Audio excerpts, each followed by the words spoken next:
1 Peter chapter 4. Therefore, since Christ suffered for us in the flesh, arm yourselves also with the same mind. For he who has suffered in the flesh has ceased from sin, that he no longer should live the rest of his time in the flesh for the lusts of men, but for the will of God. For we have spent enough of our past lifetime in doing the will of the Gentiles, when we walked in lewdness, lusts, drunkenness, revelries, drinking parties, and abominable idolatries.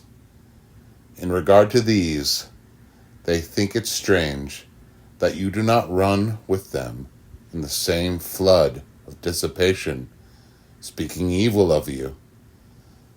They will give an account to him who is ready to judge the living and the dead.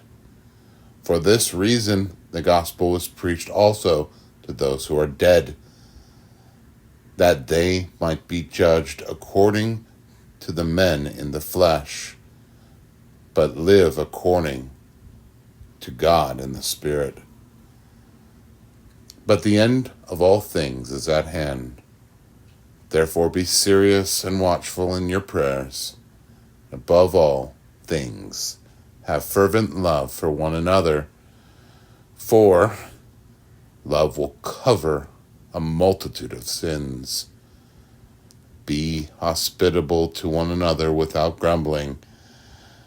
As each one has received a gift, minister it to one another as good stewards of manifold grace of God. If anyone speaks, let him speak as the oracles of God.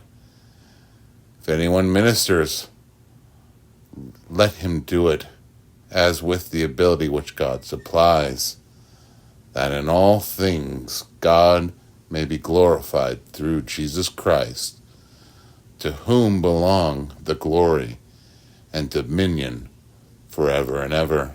Amen. Beloved, do not think it strange concerning the fiery trials which is to try you, as though some strange thing happened to you, but rejoice to the extent that you partake of Christ's sufferings, that when his glory is revealed, you may also be glad with exceeding joy.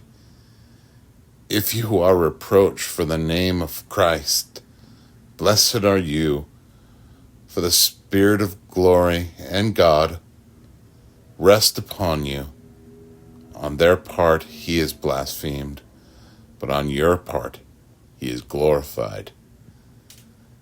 But let none of you suffer as a murderer, a thief, an evildoer, or as a busybody in other people's matters. Yet if anyone suffers as a Christian, let him not be ashamed, but let him glorify God in this manner. For the time has come for judgment to begin at the house of God.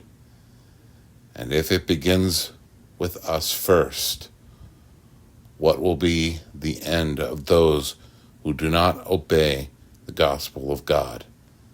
Now, if the righteous one is scarcely saved, where will the ungodly and the sinner appear?